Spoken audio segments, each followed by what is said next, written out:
నమస్తే రమగారు. నమస్తే జయ. రమగారు, ఏదైనా మంచి స్టోరీ చెప్పండి. ఒక ఊళ్ళో నారాయణరావు అని ఒక ఆయన, ఈయన ఒక నాయుడు. తర్వాత ఏమో షేక్ మదీనా అని ఒక అతను, తెలుస్తుందిగా పేరుని బట్టి. అంతే. వీళ్ళిద్దరూ చిన్నప్పటి నుంచి స్నేహితులు. మదీనా కొంచెం దురుసువాడు, నారాయణరావు కొద్దిగా మృదు స్వభావం. దురుసువాడైనా కూడా వీళ్ళిద్దరూ ఫ్రెండ్లీగానే ఉండేవాళ్ళు. చాలా విషయాల్లో వ్యాపారాలు అవి చిన్న చిన్న వాటాలప్పుడు కలిసేవాళ్ళు, ఏదైనా వ్యవహారం ఉన్నప్పుడు కలిసి మాట్లాడుకునేవాళ్ళు. తర్వాత ఒకళ్ళకి మీద ఒకళ్ళకి ప్రీతి ఉండేది. ఇంకా ఇంకా ఎలా ఉండేదంటే, నారాయణరావు ఏదైనా యాత్రలకు వెళ్తే తన పొలం పుట్ర వ్యవహారాలన్నీ ఈ మదీనాకు అప్పచెప్పేవాడు. మదీనా కూడా యాత్రలకు వెళ్ళేవాడు వాళ్ళ అమ్మని తీసుకుని, దర్గాలు అవి చూడడానికి. అలాంటివి అప్పుడు ఆ రోజుల యాత్రలు అంటే 10 నెలల రోజులు పట్టేసేది కదా. తన ఇల్లు వాకిలి గొడ్డు గోదా పొలం వ్యవహారం అవి నారాయణరావుకి అప్పచెప్పేవాడు. అంత స్నేహం అనమాట. ఆస్తులు అప్పచెప్పడం అంటే స్నేహం కదా. అయితే అప్పుడట ఈ షేక్ మదీనాకి ఒక పింతలు ఉండేది, దూరపు ఆవిడకి పిల్ల జల్లా లేరు, భర్త కూడా గతిచ్చాడు. ఆవిడకి ఒక 3 ఎకరాల పొలం ఉండేది. అయితే ఆవిడని చూడ్డానికి వెళ్ళినప్పుడల్లా పళ్ళు పాలాలు పట్టుకెళ్ళి మొగుడు పెళ్ళాం ఇద్దరు, నువ్వు నా దగ్గర వచ్చి ఉండు, నీ పొలం నా పేరుని రాసి నీకు ఆ ఒక ముద్ద నేను వేయకపోతానా, ఇట్లా ఒంటరిగా ఎందుకు పడి ఉంటావు ముసలిదానివి అనేవాడు. అనగా అనగా అనగా అనగా అనగా ఈ ముసలావిడికి నేను చేసుకోలేకపోతున్నా, ఒంటరిగా ఉండలేను, అక్కడికి వెళ్తే కోడలు ఒక ముద్ద వేస్తుంది అని చెప్పి ఇక్కడికి అనుకున్నాక ఈ మదీనా గారు చాలా ప్రయత్నం చేసి ఆ 3 ఎకరాలు తన పేరు మీద రాయించుకున్నాడు. ఆ ముద్ర పడిన దగ్గర నుంచి ఇక మొదలు ఆ ముద్ద వేసే బాధ కష్టంగా ఉంది వాళ్ళకి. ఏదో ఒకటి అనేది కోడలు బేగం గారు తిట్టేది, విసుక్కునేది, ఈవిడ ఒకటి తగలబడింది అనేది. అంతకుముందు చక్కగా స్వీట్లు గీట్లు చేసి పట్టుకెళ్ళి మంచిగా షీర్ కుర్మాలు అవి పెట్టేవాళ్ళు. చీరలు లేవు, కుర్మాలు లేవు, కూరలకే గతి లేదు, ఏదో పచ్చడి మెతుకులు పడేసేవాళ్ళు. ఆ పడేసే తిండి కూడా తిట్టేది, విసుక్కునేది. ఇంట్లో చిన్నపిల్లలు ఉంటే చేయలేక చస్తుంటే ముసలాళ్ళకి ఎక్కడ చేస్తామనేది. ఆవిడకి మెత్తగా వండాలి, పిల్లాడికే వండుకోనా నీకే వండనా అనేది. నానా రకాలు, ఎన్ని రకాలో, ఎంత విసగటో. ఒక మనిషి వచ్చి అదనంగా మన ఇంట్లో ఉంటే ఆ మనిషి పని చేయదు, వేళకి దానికి అన్నం పెట్టాలి అంటే ఎంత కష్టమో. లోక సహజంగా జరిగేదే కదా. అక్కడి నుంచి ఏరా నాయన ఒకరోజు చెప్పింది దీనికి, మదీనాకి. ఆ మదీనా కూడా విసుక్కునేవాడు, ఏమిటి వెళ్ళపడా లేకుండా ఇప్పుడేమో తిండి అలా అనేవాడు. ఎదురుపడి ఏమనేవాడు కాదు, కానీ విసుక్కునేవాడు. వినపడుతూనే ఉండేది ఆవిడికి.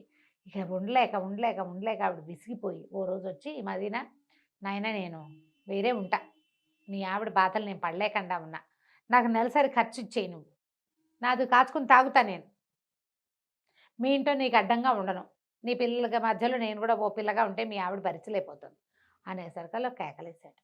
అదేమిటి ఇంకా నయం, కాచుకుని తాగటం ఏమిటి, నీకు పైగా నువ్వు నాకు ఇచ్చిన దానికి నేను నీకు నెలసరి ఇచ్చేదానికి సరే ఒక నెలకు వస్తుంది, మిగిలిన 11 నెలలు నీకు ఎవడిస్తాడు, ఏదో ఒక వేస్తున్న ముద్ద తిని ఉండాలి కానీ అన్నాడు. నా పొలం రాయించుకునేదాకా నువ్వు ఆగలేదు కదుట్రా అంది ఆవిడ. అనేసరికల్లా ఏమన్నాడు, నువ్వు ఇన్నాళ్ళు బతుకుంటావని నాకు తెలుస్తామా, చస్తున్నాను నేను మొయ్యలేకన్నాడు. దాంతో ఆవిడ ఇంకా ఊరుకోలే. పైగా చుట్టుపక్కల ముసలమ్మలు ఉంటారు కదా, నీ పొలం తింటూ వాళ్ళు నిన్ను అంటమేమిటి అని ఈవిడ ఎగసం చూశారు. సరే ఈవిడ పంచాయతీకి వెళ్ళింది. పంచాయతీలో ఎవరెవరిని పెట్టుకోవాలో వాళ్ళందరికీ ఇళ్ళకెళ్ళి మాట్లాడింది. ఎందుకమ్మా ముసలిదానివి, రేపొద్దున నేను అయిపోయామంటే నిన్ను లాగిపడేయాల్సిన వాడేను, మరి అట్లా చేసుకోబోక పంచాయతీ దాకా వెళ్ళొద్దు అని చెప్పారు. కాదంది ఆవిడ. కాదు, 3 ఎకరాలు నా పొలం నా దగ్గర ఉంటే ఎవడో ఒకడు రోడ్డు మీద పోయేవాడైనా లాగేస్తాడు, అంతేగాని నన్ను అడిగి నన్ను ఇంటికి తీసుకొచ్చాక ఈ రకంగా చేసిన వాడితో నేను చచ్చినా ఉండనంది ఆవిడ. గట్టిగా ఉంది ఆవిడ. అలా వెళ్ళి నారాయణరావు వాళ్ళ ఇంటికి కూడా వెళ్ళి, నారాయణరావు ఆ ఊళ్ళో ఉన్న పెద్ద మనిషి, నాయుడు కదా అతను, పెద్ద నాయుడు. అడిగి బాబు నాయుడు గారు, నువ్వు చిన్నప్పటి నుంచి నేను నీకు తెలుసు కదా, నువ్వు కూడా మదీనాతో పాటు ఎన్నిసార్లు మా ఇంటికి వచ్చావు, పండగ వేళ నేను నీకు కూడా పాయసం చేసి పెట్టాను, మరి చూడు ఇదంతా న్యాయమో, వాడు మదీనా నన్ను పొలం అడగటం నీకు కూడా తెలుసు కదా అని అన్నది.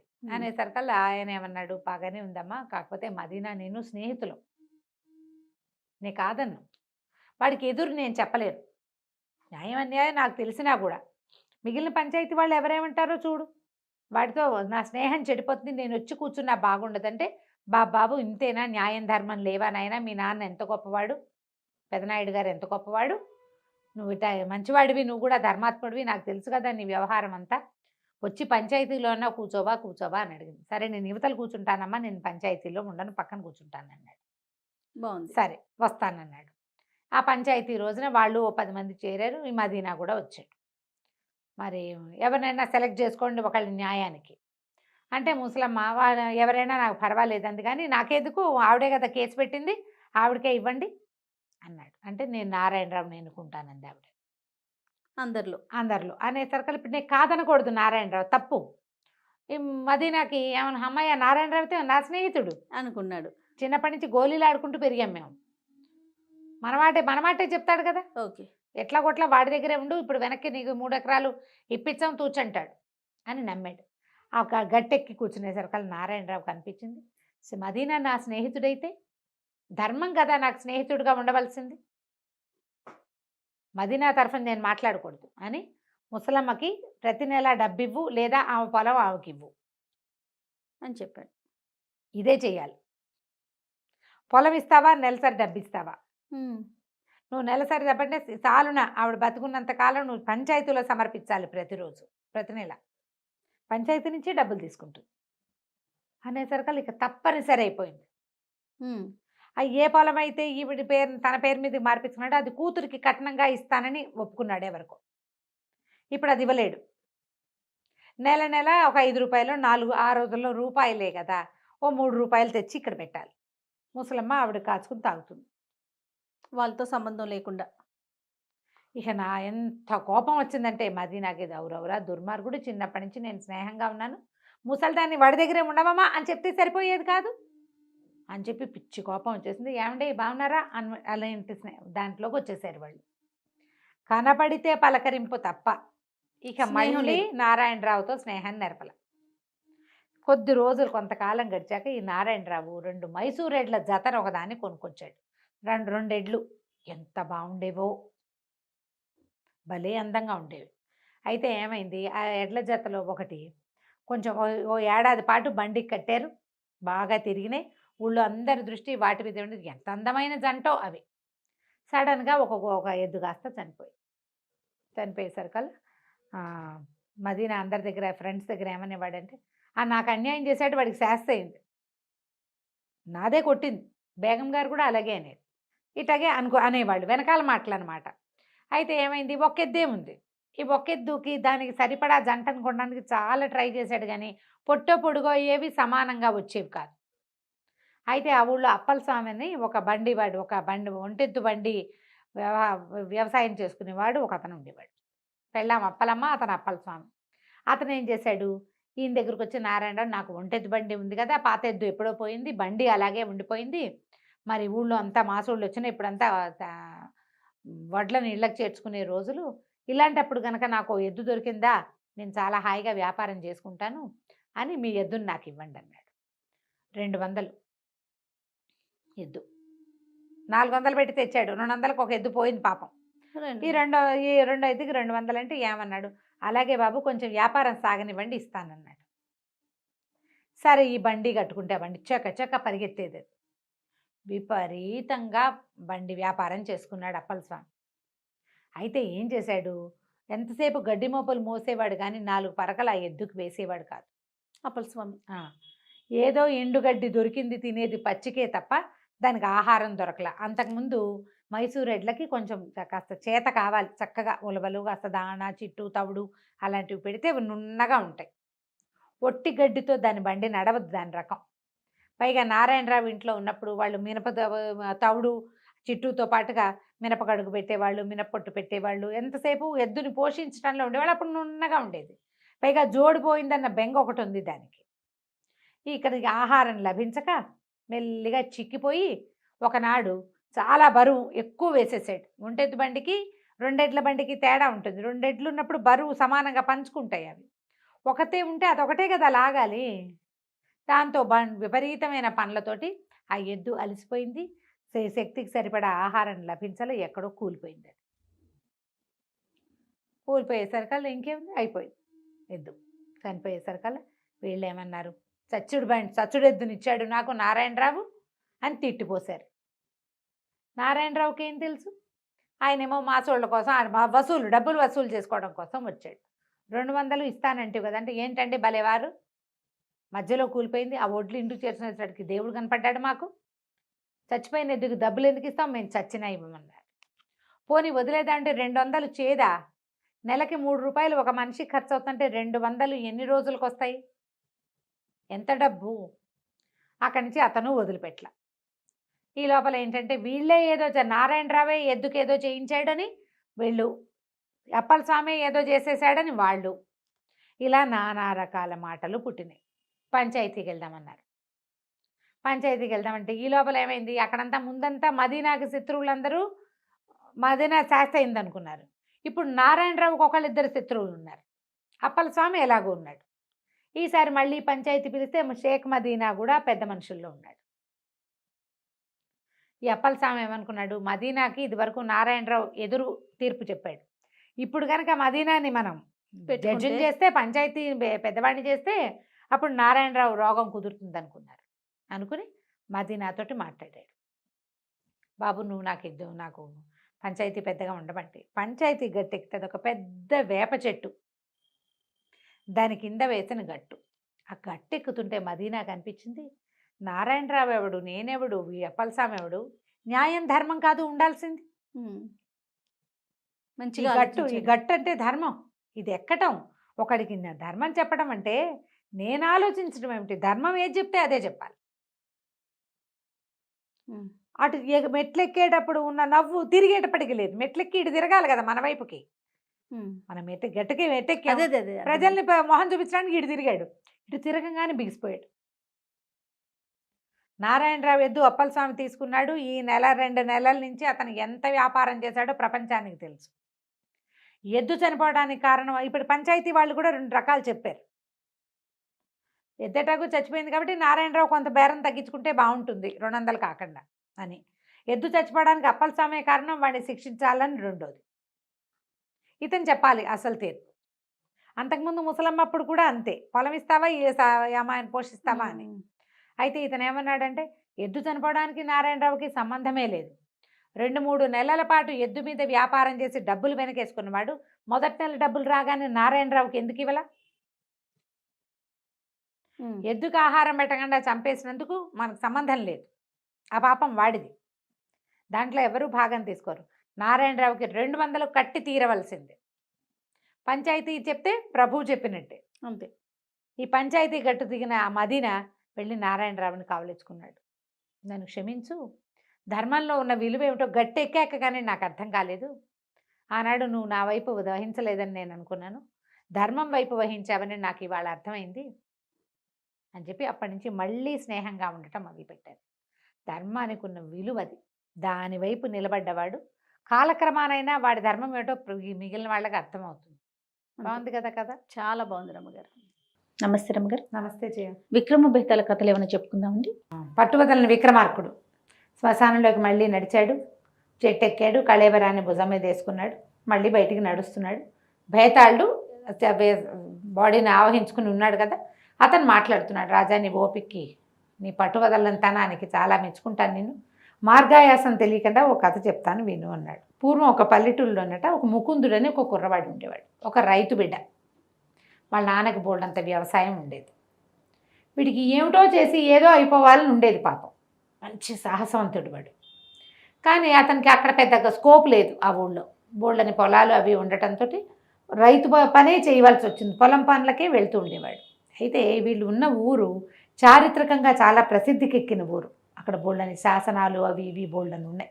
అదే ఆ ఊరిని చూడడానికి బయట ఊళ్ళ నుంచి బోల్డంత మంది వచ్చేవాళ్ళు.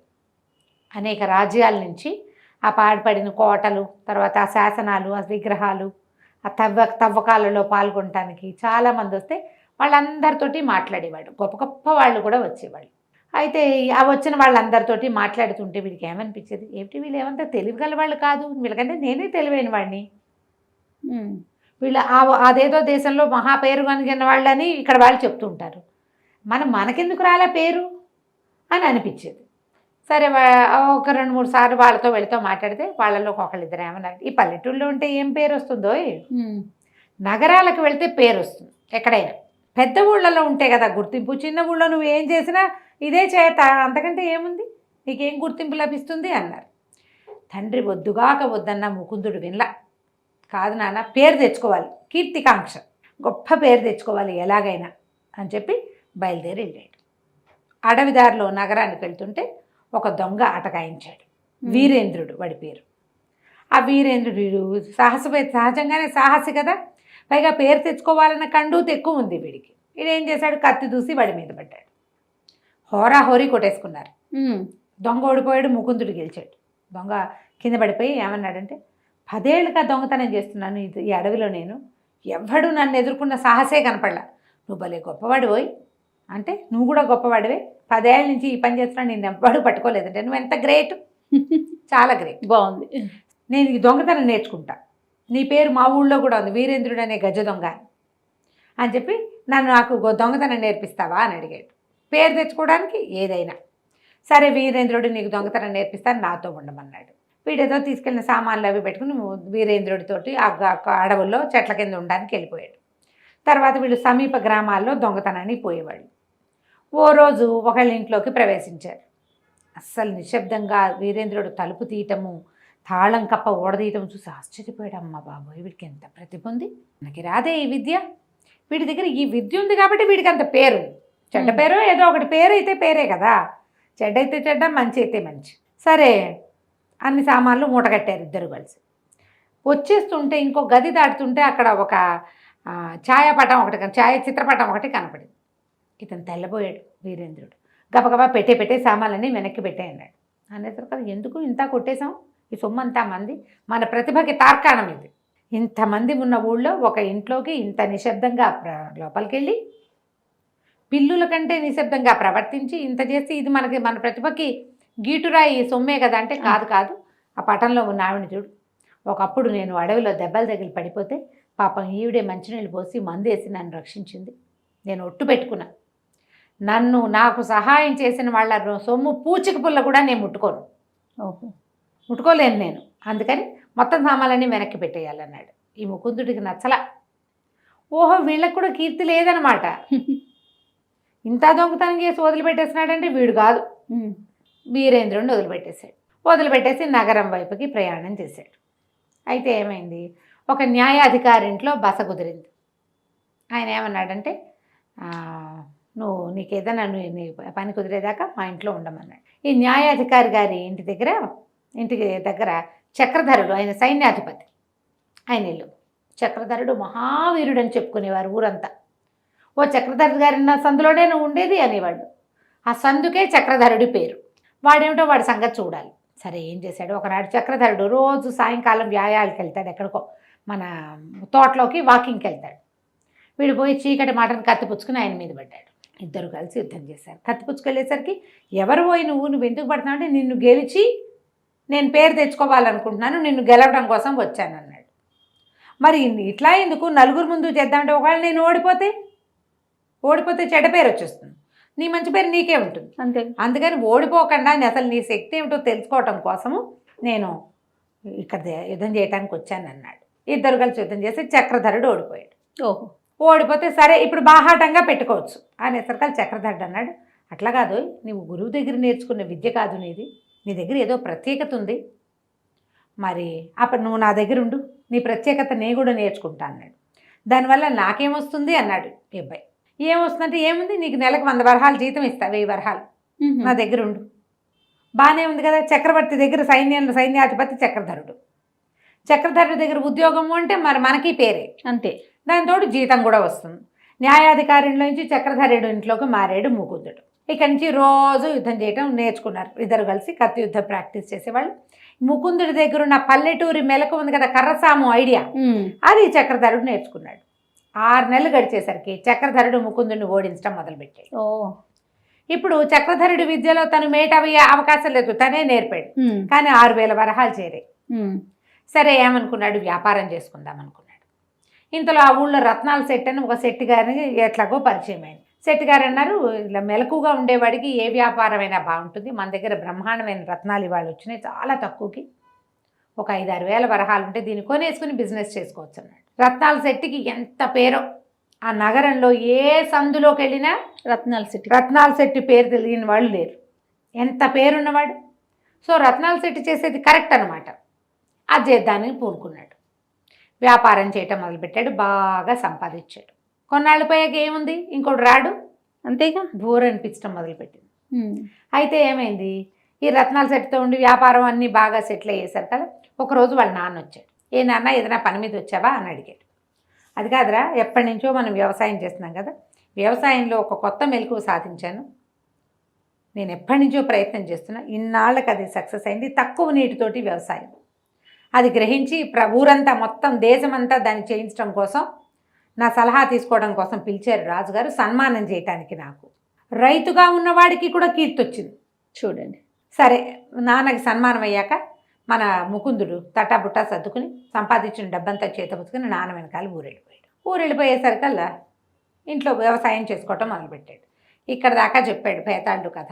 ఎన్ని రకాల పనులు చేశాడు, దొంగతనము, కత్తి విద్య, వ్యాపారాలు, ఇన్ని రకాలు చేసిన వాడు చివరికి వ్యవసాయంలో ఎందుకు సెటిల్ అయ్యాడు అని రాజుని అడిగాడు. రాజు అన్నాడు, దాందేముంది, మనం ఏది చేస్తున్నామో అది త్రికరణ శుద్ధిగా చేసి దాంట్లో సక్సెస్ వస్తే కీర్తి దానంతట అదే వస్తుంది.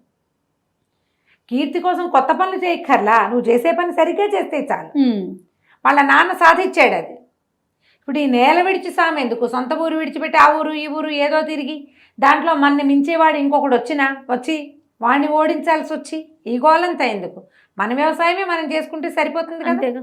ఎలాగో తాతలు ఇచ్చిన పొలం పుట్ర ఉండనే ఉన్నాయి, సంపాదించుకున్నాడు, చాలు అనుకున్నాడు ముకుందుడు. కీర్తికండూతి చాలు, ఇప్పటిదాకా చాలా చేసాం, కీర్తికాంక్ష నెరవేరింది, ఇక తండ్రి చేస్తున్న పనిలో నిలబడి కీర్తిని సంపాదిద్దాం అనుకుని ఆ కీర్తి తనకు చాలని సాటిస్ఫై అయ్యి వెనక్కి తిరిగి వచ్చేసాడు. చూడు ఎంత పాయింట్ బాగుంది. నువ్వు కొత్తది ఏం చేసావు అని కాదు, చేస్తున్న పని ఎంత బాగా చేసావు అనేదే ఇంపార్టెంట్. చాలా నువ్వు అక్కడే కీర్తి వస్తుంది నీకు. కొత్త కొత్తవి చేయటం వల్ల వచ్చేది ఏమి ఉండదు, అది నువ్వు పరుగులు పెట్టడమే ఉంటుంది అని చెప్పంగానే భేతాళుడు చాలా బాగా చెప్పావు, కానీ నువ్వు మౌనభంగం చేసావు కాబట్టి నేను వెళ్ళిపోతున్నా అని పరిగెత్తుకుంటూ వెళ్ళిపోయాడు. మళ్ళీ రాజుగారు వెనక్కి తిరిగి నడవడం మొదలుపెట్టాడు. కథ కంచికి మనం ఇంటికి. నమస్తే అండి. నమస్తే జయ. నమస్తే రమ్మగారు. నమస్తే జయ. మంచి చందమామ కథ ఒకటి చెప్పటం గారు. చందమామలో 1950 ఆ రోజుల్లో కథలు భలే బాగుండేవి జయ, భలే మంచి మంచి కథలు వచ్చాయి. తర్వాత కాలం అంటే మొదటి కాలంలో అనిపిస్తుంది నాకు ఈ పంచతంత్రంలోవి, తర్వాత ఏమో ఈ కథా సరిత్సాగరంలోవి, తర్వాత కాశీ మజిలీ కథల్లోని మాడిఫై చేసేవాళ్ళు చాలా కథలు బాగుండేవి, ఇంట్రెస్టింగ్గా. నీతి కథ ఒకటి చెప్తాం. ఓ ఇద్దరు అన్నదమ్ములు ఉన్నారట ఒక పల్లెటూళ్ళలో. ఏదో చిన్న పొలం ఉండేది, ఏం పెద్ద ఆస్తిపాస్తి లేవు. ఓకే. అయితే ఇంకా పెళ్ళిళ్ళు అవ్వాల.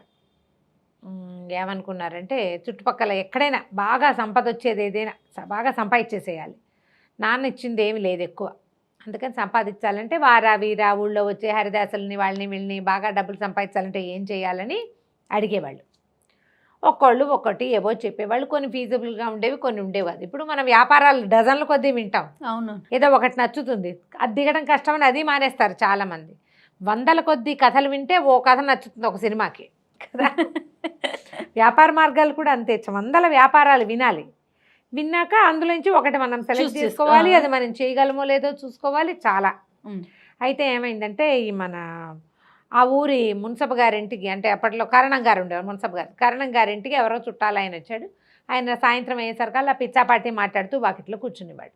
ఆ కూర్చుని ఆయన ఏం చెప్పాడంటే, ఇక్కడికి వారం రోజులు ప్రయాణిస్తే, 4-5-6 రోజులు ప్రయాణిస్తే వచ్చేటువంటి అదేదో ఒక కొండ, మబ్బు కొండ అంటారు. ఆ కొండ మీద లోయలో బంగారం ఉందని తెలుసుట ఆయనకి.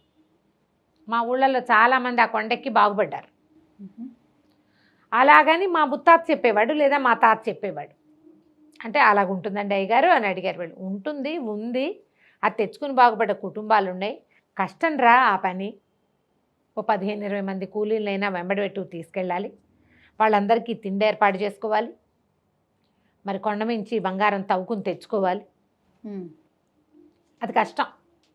ఈ కూలీలో ఎవడైనా ఎగేసిపోతాడు, ఏమైనా జబ్బులు వస్తాయి అని ఇలా మాట్లాడాడు. మాట్లాడితే వీళ్ళు బాగా ఆలోచించారు ఇద్దరు. సరే అన్నయ్య ఏమన్నాడంటే, వీరన్న సోమన్న ఇద్దరు పేర్లు. సోమన్న పెద్దవాడు, వీరన్న చిన్నవాడు.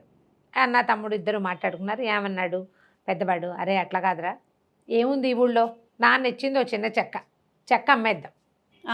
ఈ చెక్క అమ్మేసి ఒక 4 రోజులకి సరిపడా ఆహారపు దినుసులు ఏర్పరచుకుందాం. ఊళ్ళో నుంచి ఒక 20-25 మంది కుర్రాళ్ళు మనబోటి వాళ్ళే ఖాళీగా ఉన్నారు, కూలీ వస్తే చేస్తారు, లేకపోతే వాకిళ్లలో పడుకుంటారు. ఏముంది ఇక్కడైనా ఓ ముద్ద దొరికేది, ఆ ముద్ద ఏదో మనమే వేద్దాం, తీసుకెళ్దాము, మనకు తెలిసింది కదా అని అడిగాడు. అడిగితే సరే తమ్ముడు కూడా ఒప్పుకున్నాడు. అన్నయ్య బలవంత పెడుతున్నాడు ఆ బంగారం ఏదో కళ్ళ చూద్దామని. ఈ రెండో వాడికి ఏంటంటే కొంచెం ఒళ్ళొంచి పెద్దవాడి కంటే కూడా ఎక్కువ పనిచేసే రకము. తర్వాత ఈ వెళ్ళే దారి ఆసక్తికరంగా ఉంది, ఎక్కడికైనా వెళ్ళటం అవన్నీ. అక్కడి నుంచి ఏమన్నారు, ఓ పంచి మన ఇద్దరం నాన్న చెక్క చెరిసగం కదా, సగం డబ్బు నేను తీసుకుంటా, సగం డబ్బు నువ్వు తీసుకో. ఓకే. మరి నేను మనుషులను పెట్టుకుంటా, నువ్వేం చేసుకుంటావో నీ ఇష్టం, నీది నువ్వు తవ్వుకో, నాది నేను తవ్వుకుంటా. ఆ కొండ మీద తవ్వినంత బంగారం. ఇది కూడా బాగానే ఉంది. ఆ తమ్ముడు కూడా ఒక వారం రోజులకి 10 రోజులకి అక్కడికి వెళ్ళడానికి సరిపడా ఆహారపు దినుసులు కాస్త డబ్బులు జేబులో పెట్టుకున్నాడు అంతే. నేను చెక్కను, నేను నీతోటే ఉంటా, నువ్వు అందరి కూలీలకి ఏమి ఇస్తావో నాకు కూడా అదే ఇద్దుగా అని చెప్పాడు. సరే అన్నయ్య మాత్రం ఒక 20 మందిని ఏర్పరచుకున్నాడు.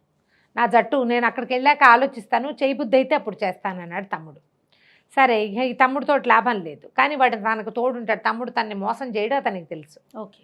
సరే ఏం చేశారు, ఒక 20 మందిని జట్టుని ఏర్పరచుకున్నారు. మరి ఎవరి మూటలు వాళ్ళు మోసుకోవాలి, అంత ఫుడ్ అంతా మోసుకెళ్ళొద్దు, పప్పు బియ్యం అన్నీ అవన్నీ చిన్న చిన్న మూటలు చేసి. అప్పట్లో మనకమల్లే సబ్బా నూనె ఏం కావాలి, వేళకి తిండి తెప్పిస్తే ఏమీ అవసరం లేని రోజులు అవి. ఏదో చిన్న చిన్న అవసరాలు అంతే, అసలు పెద్ద అవసరాలు లేనే లేవు. చెట్టుకొమ్మ విరిచి పళ్ళు తోముకునేవాళ్ళు, పేస్ట్ అక్కర్లా, బ్రష్ అక్కర్లా. ఏ చెరువులోది కనపడితే ఆ చెరువులో మట్టి వేసుకుని ఒళ్ళు తోముకోవటం, స్నానం చేయటం అయిపోయాయి. సబ్బు అక్కర్లా, షాంపూ అక్కర్లా. ఎప్పుడో పండగలప్పుడు తలంటుకునేవాళ్ళు. మన కుంకుడుకాయలు అంతే, అవి ఏ చెట్టుకో రాలేవి, ఎవరి చెట్టునో ఉండేవి, తలా 4 ఏరుకుని తెచ్చుకునేవాళ్ళు అంతే. సరే ఇంత సింపుల్ జీవితాలు. బయలుదేరి వెళ్ళాక ఒక వారానికి ఆ కొండ చేరారు వీళ్ళు. ఆ గుర్తుల్ని బట్టి ఆయన చెప్పాడు కదా, పలానా ఊరు దాటాక పలానాది, పలానా డొంక దాటాలి, చెలమ దాటాలి, ఈ లెక్కలన్నీ పెట్టుకుని అక్కడికి వెళ్ళారు. ఆ కొండకి వెళ్ళే దారి కింద ఒక చిన్న పల్లెటూరు ఉంటే తమ్ముడు అన్నాడు, నాన్నయ్య నేను రాను, నాకు విసుగ్గా ఉంది ప్రయాణం అంటే, నువ్వు పైకి వెళ్ళిపో, నువ్వు వచ్చేదాకా నేను ఇక్కడ ఉంటా అని చెప్పాడు. ఇక తమ్ముడు తన జోలికి రాలేదు కదా, డబ్బంతా తన డబ్బు తను వాడేసుకున్నాడు. ఈయన ఏం చేశాడు, ఈ అన్నయ్య సోమన్న ఈ మొత్తం జనాలందరినీ వేసుకుని ఆ కొండ మీదకి వెళ్ళాడు. ఈ కింద ఊళ్ళో ఉన్న ఈ తమ్ముడు ఏం చేశాడు, ఆ ఊళ్ళోకి వెళ్ళాడు. ఊళ్ళోకి వెళ్తే ఏదో కాస్త పాడి పంట ఉన్న చిన్న ఊళ్ళు అవి. చిన్న ఊళ్ళో అయితే మున్సబ్ గారింట్లో వాకిట్లో కూర్చున్నాడు. ఏ ఊరబ్బాయి ఏంటి అంటే, ఊరికేనండి ఊపిసిపోక మేము బయటకు వచ్చాము అని చెప్పాడు. ఆయన అన్నాడు, మరి నేను చిన్న పని ఉంది, సహాయం చేస్తావా అంటే చేస్తానన్నాడు. ఆయన బండి కోసం చెక్కలు కొట్టించుకుంటున్నాడు. ఈ అబ్బాయికి ఆ పనులు తెలుసు. సరే ఎందుకండి కూలీ అయ్యగారు, అన్నం పెట్టండి నేను చేస్తాలేండి అని చెప్పేసి కూలీని పంపించేసి తనే ఆ బండి కొట్టి పెట్టాడు. సరే బండి చక్కగా వాటంగా కుదిరింది. మరి వీళ్ళింట్లో వాళ్ళే అన్నం పెట్టారు 2 పూట్ల. గొడ్లను బయటికి తీసుకెళ్ళాడు. వాళ్ళకి వాకిట్లో చేదాం నువ్వు ఉంటే చేదేసి నీళ్ళు తోడు పెట్టాడు. ఆయన అన్నాడు, అబ్బాయి నువ్వు మంచి చురుకైన వాడివిగా ఉన్నావు, మరి ఏదైనా ఒక 10 రూపాయలు ఉంటే మీ ఊరు పోయి తెచ్చుకో, పొలం ఇప్పిస్తాను, కౌలుకు చేసుకుందు కానీ అన్నాడు. అంటే ఊరెళ్ళక్కర్లేదండి, నా దగ్గర డబ్బులు ఉన్నాయి, నేను వచ్చేటప్పుడు తెచ్చుకున్నానని ఏం చేశాడు, ఆయన 1 ఎకరం భూమి ఇస్తే వీళ్ళింట్లోనే అన్నం తింటూ ఆ ఎకరం భూమి సాగు మొదలుపెట్టాడు. ఎకరం సాగిస్తుంటే 4 రోజులు ఆకుమళ్ళు వేసేసరికల్లా వీడి పనితనము, ఆ పని తప్పిస్తే రెండోది చేయకపోవటము, ఇతరుల జోలికి రాకపోవటము చూసి ఈ పొలానికి పక్కనే ఉన్న ఒక చేను ఆయన, బాబు 4 ఎకరాలు నావి కూడా ఉన్నాయి, నేను చేయలేను, నువ్వు ఇది కూడా చేసేసి నీ దాంతో పాటు మదుపు నువ్వు పెట్టద్దు, మదుపు నేను పెడతా, పెట్టుబడి మదుపు ముందు పెట్టాల్సిన మెయిన్ అమౌంట్ నేను పెట్టిస్తానన్నాడు. అని నేను నీకు ఆకిపిస్తా, నువ్వు వాడు వేసుకో, ఇవి నీ ఎకరము ఈ 4 ఎకరాలు చూసుకోమన్నాడు. ఈ అబ్బాయి 5 ఎకరాలు ఓపిగ్గా చేసుకున్నాడు. అక్కడి నుంచి ఊళ్ళో ఎవరికి ఏ పని ఉంటే ఆ పనికల్లా వెళ్ళేవాడు. ఇతను చెరువులో మొదట ఆకుమడి వేసినప్పుడు పక్క రైతు సహాయం చేశాడు. తర్వాత నుంచి కలుపు తీయాలి, కలుపు తీసుకోవాలా, అవును, మరి చేను పైకి ఎక్కిరాక కొయ్యాలా, మళ్ళీ వాటిని కట్టేతలా, ఊడుపులు, ఇవన్నీ వ్యవహారాలు ఉంటాయి కదా, ఊడుపు ముందే చేశారు. ఇవన్నీ వ్యవహారాలకి ఇతను అందరి పనులకి రోజుకొకళ్ళకి చొప్పున సహాయం వెళ్ళి వాళ్ళందరినీ తన దగ్గరికి వచ్చేలాగా ఏర్పరచుకున్నాడు. 6 నెలలు గడిచినాయి. అన్నయ్య ఏమైపోయాడో అజాలేడు. ఇతను మాత్రం చక్కగా పండించుకున్నాడు పంట. పక్క రైతు సంతోషించాడు, మొదటి ఎకరం ఇచ్చిన కరణం గారు ఆ మున్సబు సంతోషించారు.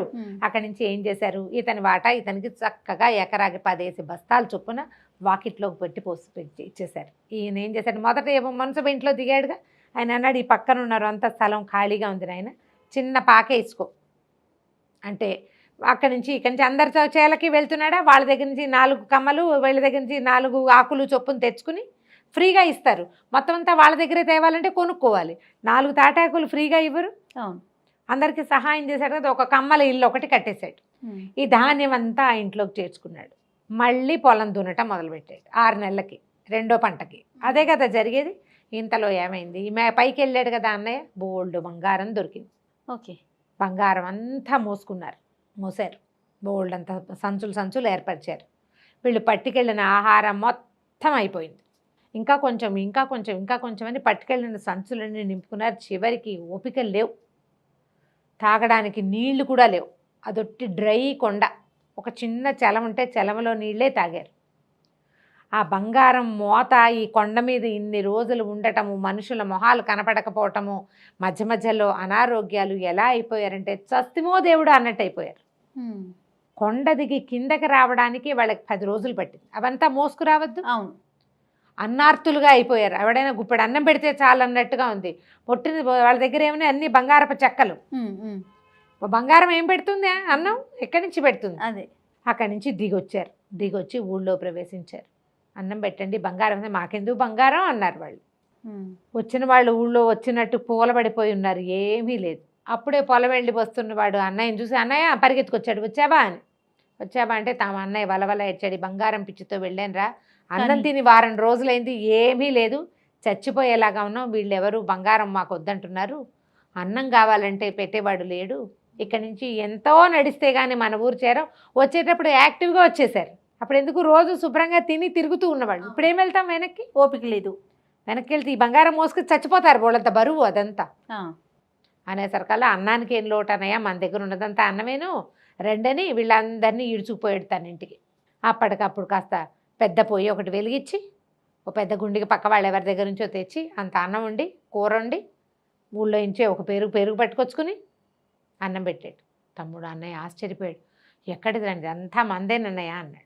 వీళ్ళు తెచ్చిన బంగారపు సంచులు వెలవెలపోతున్నాయి. ఆ లోపల ఉన్న ధాన్యపు రాశి ముందు ఆ ఇంట్లో ఉన్నది. ఎన్ని బస్తాలో ధాన్యం ఉంది కదా, ధాన్యం మనకి ఏం భయం లేదు, హాయిగా ఉండొచ్చు. వీళ్ళకి 5 ఎకరాలు కాకుండా ఇంకో 5 ఎకరాలు కూడా కౌలుకి ఇస్తామంటున్నారు. అనేసరికల్లా తన్నయ్య అన్నాడు, ఒరే నేను తెచ్చిన బంగారం ఏముందిరా ఈ నల్ల బంగారం ముందు, మట్టిని మించిన బంగారం ఏదీ లేదు.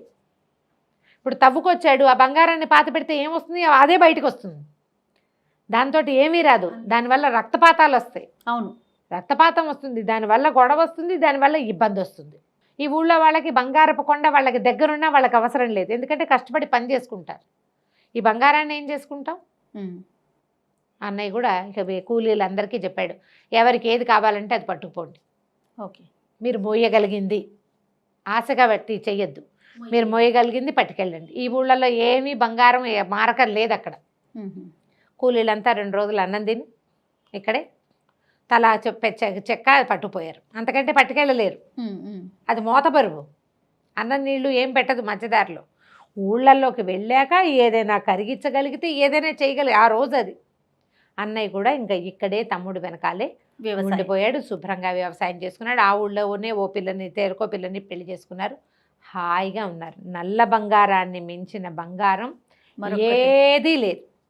నిజమైన బంగారం దాని విలువ దానికి ఉన్నప్పటికీ మట్టి విలువ బంగారానికి ఎప్పటికీ రాదు. ఎందుకంటే బంగారం రకరకాల సమస్యలను సృష్టిస్తుంది. అవునండి. కానీ బంగారాన్ని సృష్టించలేదు, కానీ మట్టి బంగారాన్ని సృష్టించగలదు. అందుకని మట్టికి విలువ ఇవ్వాలి, మట్టిని నమ్మాలి, గౌరవించాలి. మనం మట్టిలోనే పుట్టాం, మట్టిలోనే కలిసిపోతాం. మట్టే మన జీవనాధారం అని కనుక గ్రహించుకుని ఉంటే బంగారాన్ని గురించి వెంపర్లాటే అక్కర్లేదు. ఎంత సంపాదించుకున్నా చివరికి మనం పోయేది ఆ మట్టిలోకి, అంతే. ఆ బంగారం మనని కరిగించదు, మన ఏం చేయదు. చాలా బాగుంది రమ్మగారు, సూపర్. నమస్తే. నమస్తే రమ్మగారు. నమస్తే రమ్మగారు, ఏదైనా చాలా పాత కాలపుటి మంచి కథ చెప్పండి. మంచి కథ చెప్తాం. బహుశా ఏ 40లోనో రాయబడి ఉంటాయి. ఓకే. ఖచ్చితంగా ఇది బహుశా ఆ కథల్లో అన్నీ మనకు ఎలా కనపడుతుందంటే, ఈస్ట్ ఇండియా కంపెనీ వాళ్ళ పాలన స్వాతంత్రానికి ముందు, అప్పుడు పరగణాలుగా, తర్వాత జమీందారీలుగా అలా ఉన్నాయి కదా, చిన్న చిన్న రాజ్యాలుగా. వీళ్ళంతా సంవత్సరం తిరిగేసరికి శిస్తులు కట్టాలి గవర్నమెంట్కి, అవును, కంపెనీ వాళ్ళకి కట్టాలి. అలాంటి కథలు కనపడతాయి, బాగుంటాయి, ఇంట్రెస్టింగ్గా. కొంచెం భాష బహుపురాతనమైన భాష. ఓకే. చదవాలి, గ్రాంథికం ఇంట్రెస్టింగ్, ఉంటుందా? గ్రాంథికం ఉంటుంది. పాతకాలపు మాట్లాడే భాష అన్నమాట. అయితే అందులో జగన్నాథరాజు గారని ఒక దివాన్జీ ఉండేవారు. హ్మ్. జగన్నాథరాజు గారు చాలా గట్టివాడట. అయితే ఈ దివాన్ల వల్లే, అంటే ఈ మంత్రి గారి వల్లే పరగణాలు సరిగ్గా నడిచేవి. రాజు చాలా చిన్న చిన్న కోటలు ఉండేవి, రాజుగారులు ఉండటము. తర్వాత కంపెనీ వాళ్ళతోటి వీళ్ళు కొంచెం సామరస్యంగా పోవటము, వాళ్ళకి కట్టాల్సిన డబ్బులు జాగ్రత్తగా కట్టేసి ఫ్రెండ్షిప్ చెడకుండా, ప్రాబ్లమ్స్ రాకుండా చూసుకోవటము, అలాంటివి విషయాలు చాలా కనపడతాయి ఆ కథలో. జగన్నాథరాజు గారు ఈ 2-3 కథలు చాలా ఇంట్రెస్టింగ్గా ఉంటాయి. ఆయన ఎంపిక ఒకటి ఆ కథల్లో. జగన్నాథరాజు గారే దివాన్గా ఉన్నప్పటిదన్నమాట. ఒక కొత్త మంత్రిని, నేను వృద్ధుడిని అయిపోయాను, కొత్త మంత్రిని పెట్టాలి అనుకున్నప్పుడు ఆయన ఏం చేశాడు అదొకటి. ఈయన ఒక చిన్న ఉద్యోగిగా ప్రారంభించి ఈ రాజుగారి దేవుడిలో క్రమంగా ఆయన దివాన్గా ఎదిగారు. అయితే ఏంటంటే ఆయనకి తనేం చేసినా స్పెషల్గా చేయడం ఆయన పద్ధతి. ఆయన మార్క్ ఉండాలన్నమాట. ఓకే. ఓ బట్టల సెలక్షన్, పరగణాలు అందరికీ బట్టలు పెడితే ఇవి రాజుగారు కొన్నారు అని తెలియాలి. అలాంటి ఒక క్వాలిటీ మనిషి అనమాట. అయితే ఈయన ఏం చేసేవారంటే కంపెనీలో ఈ చాలామంది వచ్చేవాళ్ళు, కలెక్టర్లు, వాళ్ళు వీళ్ళు పెద్దవాళ్ళు, ఆఫీసర్లు వస్తే పరగణాలన్నీ చూసుకుంటూ పోయేవాళ్ళు. చూసుకుంటుంటే తమ దగ్గరికి వచ్చిన వాళ్ళకి విశేషంగా మర్యాద చేయటం, భోజన భాజనాదులు చక్కగా అరేంజ్ చేయటం, వాళ్ళకి వసతి చాలా చేయటం, తమ పరగణాలు తమ ఊళ్ళల్లో ఉన్న అన్ని చోట్ల వాళ్ళు ఎక్కడ మకాన్ దిగితే అక్కడ ఖచ్చితంగా వాళ్ళకి తిండి నిద్ర అన్నీ అరేంజ్ చేసేవాడు అనమాట. మంచి అంచెల మీద మాట్లాడించి చాలా ప్లాన్డ్గా చేసేవారు. అయితే ఈయన ఏం చేశారట, తన ఇంటికి వాకిట్లో ఒక లక్క పందిరి వేయించారు.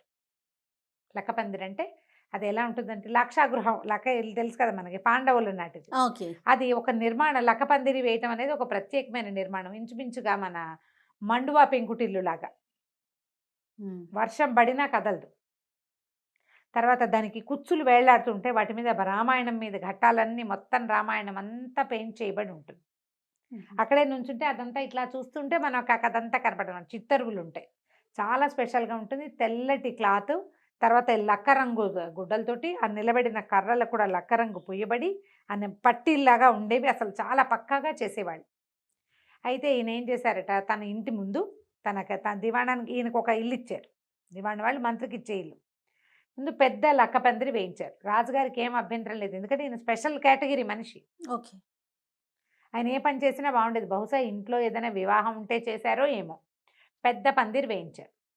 వేయిస్తే ఆ సంవత్సరం అది ఎట్లా ఉంటుందంటే దాదాపుగా 2 ఏనుగులు పక్క పక్కన నడిచి వెళ్ళిపోగలవు దాని కింద నుంచి, అంత పెద్దది. వాహనాలు వచ్చినా, రథాలు వచ్చినా వెళ్ళిపోతాయి. ఏనుగులే వెళ్తాయంటే ఎడ్ల బళ్ళు వెళ్ళవు, అవి వెళ్తాయి. కంపెనీ వాళ్ళవి కార్లు అంటే జీపులు లాంటివి వచ్చేవి. అప్పట్లో అవే కదండి 18వ శతాబ్దంలో. అవును. జీపులు లాంటివి ఉండేవి. అవి కూడా 2 వాహనాలు ఎట్ ఏ టైం వెళ్ళిపోగలవు. ఇలా ఉండేది. పైగా ఒక తెల్లటి ఇది ఉండటం వల్ల చాలా హాయిగా బాగుండేది. దూరానికి అందంగా కనపడేది. ఎంత బాగుండేదో అసలు. ఆయన రాసిన వర్ణన చదువుతుంటే కంటికి కట్టినట్టుంది. నేను అంత బాగా చెప్పగలిగానో లేదో, అంత బాగుంటుంది. అయితే ఏమైందట, సబ్ కలెక్టర్ ఒక ఆయన వచ్చాడు. ఆయన వచ్చేసరికల్లా ఆయనకు మర్యాద చేశారు, కూర్చోబెట్టారు. మర్యాద చేసేసరికల్లా ఆయన అన్నాడు, మీరేదో మంచి పందిరేయించారు అన్నాడు. అవునండి. ఈయనకి దూరం నుంచే కనపడింది. అదే కోట అనుకున్నాడు మొదట ఆ సబ్ కలెక్టర్. తర్వాత తెలిసింది కాదు, ఇది మంత్రి ఇల్లు. ఏంటి మంత్రికి బోడి గొప్ప అనిపించింది. ఏమన్నాడు, ఏమిటి పందిరి బాగా వేయించారు అన్నాడు. అంటే అవునండి, పందిరి చాలా రోజులైంది వేసి, చాలా హాయిగా ఉంటుంది. ఈ పందిరి వైభవమే వైభవం. ఎండాకాలం కదా, ప్రజలకు చాలా హాయిగా ఉంటుంది. ఎండ వెళ్ళేటప్పుడు దీని కింద సేద తీరుతారు జనం. వాన వచ్చినా ఇది కదలదు. వర్షానికి జనం అంతా దీని కిందకే చేరతారు. అబ్బో సంవత్సరం పైన ఇందులేండి వేసి. మరి వాహనాలు అన్నాడు. వాహనాలకు ఏమి ఇబ్బంది లేదండి. రాజుగారు, రాణిగారు ఎట్ ఏ టైం ఆయన ఏనుగు మీద, ఆవిడ రథం మీద, పాలకీ మీద బయలుదేరిన, అమ్మగారు పాలకీ మీద బయలుదేరుతారు. రాజుగారు ఏనుగు మీద, అమ్మగారు రథం మీద, అమ్మగారు అంటే రాణిగారు, అమ్మగారు పాలకీ మీద, రాజుగారి తల్లి రాజమాత, 3 ఒకేసారి వెళ్ళిపోతాయి. ఏమీ ఇబ్బంది లేదండి అన్నాడు. అది ఆయన తను చేసిన పనికి ప్రైజ్ ఎవరైనా గొప్ప మెచ్చుకుంటుంటే ఒక హుందాతనం వస్తుంది మనుషుల్లో. మీసం సవరించుకున్నాడు. అలాగే తీర్చేయండి అన్నాడు. అనేసరికల్లా అన్నాడు, అది ఎవరికి ఇబ్బంది లేదండి అని చెప్పబోయాడు. ఇబ్బంది లేకపోయినా సరే, ఇది పబ్లిక్ రోడ్డు, మీ ఇంట్లో మీరు ఏమైనా చేసుకోవచ్చు, మీరు రోడ్డు మీద వేసేటప్పుడు మాతోటి మొహరు వేయించుకోవాలి. మేము ఒప్పుకోవట్లా, ఉమ్, తీయించేసేయండి అన్నాడు. ఈయన సర్ది చెప్పడానికి ప్రయత్నం చేసిన కొందే ఆయన కొర్రెక్కాడు ఉమ్, కలెక్టర్. సరే సాయంకాలం లోపల తీయించేస్తానన్నాడు. సబ్ కలెక్టర్ గారు ఆయన ఇచ్చిన కాఫీ టీ అవి స్వీకరించి, కాఫీ టీ కాదు అప్పుడు ఏవో ఇచ్చేవాళ్ళు వాళ్ళ పద్ధతి ప్రకారం, పలహారాలు ఏవో. వేడి వేడి జిలేబీలు బెల్లపాకము అలాంటివి ఇచ్చేవాళ్ళు, అవి ఏవో పుచ్చుకుని వెళ్ళిపోయాడు. ఉమ్, రేపు సాయంకాలం లోపల తీయించేస్తాను. సరే మర్నాడు ఆయన పొద్దున్నే అటు రాల, సాయంకాలం అటు నుంచి వస్తుంటే పందిరి అలాగే కనపడుతుంది. ఆ, ఆయన వచ్చాడు. వచ్చాక సబ్ కలెక్టర్ లోపలికి వచ్చాడు. మరి లోపలికి వస్తే ఆయనకి మర్యాద చేయాలి. ఉన్నవాళ్లే ముందు కలెక్టర్ గారి బండి వస్తుందని చెప్పారు. జగన్నాథరాజు గారు వచ్చి గుమ్మంలో నుంచున్నారు. మీరు పైకి వచ్చారు. తీస్తానన్నారు కదా, అలాగే ఇది చదువుకోండి. ఒక పింక్ కలర్ కాగితాన్ని, గులాబీ రంగు కాగితాన్ని చేతిలో పెట్టారు. ఏంటంటే మీ లక్కపందిరితో మాకు ఎటువంటి ఇబ్బంది లేదు, మీరు తీయించక్కర్లేదు అని కలెక్టర్ గారి దగ్గర నుంచి ఆర్డర్. కాగితం. ఈయన సబ్ కలెక్టర్ కదా. ఈయన సబ్ కలెక్టర్ కదా, అలాగే అది కూడా మీకోసం ఏదో వచ్చింది చదువుకోండి అన్నాడు. బిళ్ళబంట్రొద్దు, అయ్యా మీకోసం తంత వచ్చిందండి అని కాగితం పట్టుకొచ్చాడు. మీరు ఇక్కడి నుంచి తీసేసాం మిమ్మల్ని, సాయంత్రం లోపల వెళ్ళిపోండి మీరు ఇక్కడి నుంచి అని ఆయనకు కూడా ఆర్డర్ వచ్చింది. ఆ రోజుల్లో కూడా ఇదేనా రామగారు? చూడండి. ఆయన చెప్పాడు, సాయంత్రం లోపల తీయించేస్తానన్నాను కాదండి, తీయించానని చెప్పాడు. ఓహో, తీయించటం అంటే ఇదా? పోయింది ఉద్యోగం. ఆ, ఇక్కడి నుంచి ఇక మళ్ళీ ఈ పరగణాల్లో ఆయన ఉండడు. ఆయన అప్పుడే వచ్చాడు, నిన్న ఛార్జ్ తీసుకున్నాడు, ఇవాళ సాయంత్రం ఊస్టింగ్. ఇప్పుడు ఇవాళ రేపు కథల్లో ఇలా మనకు కనపడతాయా? అవి ఎక్కడి నుంచో వాళ్ళ తెలివి కాదు, ఇలాంటి కథలు చదివి. అంతే అంతే రమ్మగారు. సాయంకాలం లోపల అది తీయక్కర్లేదన్న కాగితం పుట్టించాడు, నిన్ను తీయించేసామన్న కాగితం కూడా తెప్పించేశాడు. కరెక్ట్ టైం ప్రకారం 1 గంటకి నీ పని అయిపోతుందని సినిమాలో చూస్తుంటాను. అదే అదే. దానికి ఆద్యం ఇలాంటి కథలే జరిగిందట జయ. ఇది దివాన్లు మంత్రులు ఎంత గట్టిగా, ఎంత బలంగా, ఎంత తెలివిగా ఉండేవాళ్ళంటే వాళ్ళ మీద కదా భారతదేశం ఇంత అత్యద్భుతంగా నడిచింది. రాజుల గొప్పతనం ఒకటే కాదు, ఆ రాచరికాన్ని నిలబెట్టగలిగేటువంటి దివాన్లు మంత్రులు వాళ్ళ తెలివి వల్ల, వాళ్ళ చాకచక్యం వల్ల. బ్రిటిష్ వారి పాలనకి లొంగలేదు రమ్మగారు కొంతమంది దివాన్లు. వాళ్ళ మాటలకి అట్లా లొంగిన వాళ్ళు ఉన్నారు. లొంగి చెడగొట్టుకుంటారు జయ. ఇప్పుడు తెలివి గల వాళ్ళు 100 మంది ఉంటే అందులో ఆశపోతులు 10 మంది అయినా ఉండరా? అది వాళ్ళ వల్లే కదా నష్టం. సెల్ఫిష్ గా బిహేవ్ చేసి, ఇది దేశం కోసం ఆలోచించకుండా సొంతం కోసం చూసి అలాంటి వాళ్ళకి ఆసరాలు ఇచ్చింది మన వాళ్ళే. అదే అదే. వాళ్ళకి ఎట్లా వాళ్ళు వచ్చారు, వాళ్ళని ఎలా వీళ్ళు ఒప్పుకున్నారు, వాళ్ళని మన మీద రాజ్యం చేసేందుకు ఒప్పుకున్నారంటే వీళ్ళల్లో ఉన్న స్వార్థపరులు, తెలివి తక్కువ వాళ్ళు. అంతే. ఇలా బయట వాడికి ఆసరా ఇవ్వకూడదు అనుకుంటే మనం కొట్టుకుని 3వ వాడికి ఆసరా ఇస్తున్నామన్న ఆలోచన లేని వాళ్ళు స్వార్థపరులు. అంతే. ప్రతిసారి అలెగ్జాండర్ వచ్చాడంటే అలాగే వచ్చాడు. తర్వాత వీళ్ళు వచ్చారంటే, మన మొఘల్స్ వచ్చారంటే అలాగే వచ్చారు. తురుష్కులు ఎలా వచ్చారు? రావటాలు, దాడి చేయటాలు, ఎత్తుకుపోటాలు, చంపేటాలు, ఎంత నాశనం చేశారు. మనలో ఒక లూప్ హోల్ ఎప్పుడు ఉంటుంది. నేను చెప్తున్నాగా, 100 మంది తెలివి గల వాళ్ళల్లో 10 మంది స్వార్థపరులు, తెలివైన స్వార్థపరులు ఉంటే ఇలాంటి ప్రాబ్లమ్స్ వస్తాయి. భారతదేశానికి పెద్ద సమస్య ఏంటంటే మన దగ్గర తెలివి గల వాళ్ళు ఎంతమంది ఉన్నారో వాళ్ళల్లో కొంత పర్సంటేజ్ తెలివైన స్వార్థపరులు. అవునండి. మనవాడు పైకి రాకుండా చేయడానికి ఏమైనా చేస్తారు వీళ్ళు. 2వ వాడికి ఆసరా ఇస్తారు. అలా ఇవ్వడం వల్లే మనం ఎప్పుడూ దాడులకి గురవుతూనే ఉన్నాం. ఎంత దోచుకుపోయినా ఇంకా భారతదేశంలో ఏదో ఒకటి ఉంటూనే ఉండేది. ఇక్కడ ఉన్న సంపదలు అట్లాంటివి. భూతల స్వర్గం కదా. అంచేత ఇంకా ఇప్పటికీ ఏవో ఒకటి చూడండి. ఇప్పటికీ తవ్వకాలు అక్కడ బయటపడినాయి, ఇక్కడ బయట ఇప్పటికీ కూడా. కానీ ఇప్పుడు చూడు, రూపాయి ధర ఏమో రూపాయి విలువ పడిపోతుంది. ఇది ఒక సమస్య. అవును. ఈ జగన్నాథరాజు గారి కథ ఇంకొకటి కూడా చాలా ఇంట్రెస్టింగ్ గా ఉంటుంది. చిన్న బ్రీఫ్ గా చెప్తా, అది పెద్ద కథ కాదు, చిన్న కథ. ఇందులోనే చెప్పేస్తా. రాజుగారట బాగా పెద్దవారు అయిపోయారు, ఎవరినైనా కొత్త మంత్రిని పెట్టుకుందామని చెప్పారు. కాదని ప్రభువులు బతిమలాడినా, ఈయనని వృద్ధుండయ్యాను, ఇంకా చెయ్యలేను, ముందు ఎవరినైనా తీసుకుని తర్ఫీదు చేద్దాం, వాళ్ళు తయారయ్యాకే మానేద్దామన్నారు. సరే, అక్కడి నుంచి మనకు 10 రాశారు. తెలివైన వాళ్ళు ఇలా ఉండాలి, అలా ఉండాలి, పలానాది కావాలని రాశారు. రాస్తే 100 మంది వచ్చారట. సరే, 100 మందిని చెక్కింగ్ ఈయన చూస్తూనే ఉన్నాడు. 100 మందిని అట్టబెట్టారు. ఆ 100 మందిలో 40 మంది తేలారు. అందరికీ భోజనాలు ఏర్పాటు చేశారు లోపలే దేవుడి దగ్గరే చుట్టుపక్కల వీళ్ళలో ఏర్పాటు చేశారు భోజనాలశాలలో. తర్వాత ఒకరాటి సాయంకాలం వీళ్ళంతా ఆడుకుందాం అనుకున్నారట. ఆడుకుందామంటే అప్పటికే కాలేజీలు చదువులు బిఏలు 19వ శతాబ్దపు తొలి రోజులు బహుశా, లేదా 18 చివరి రోజులు అనుకో.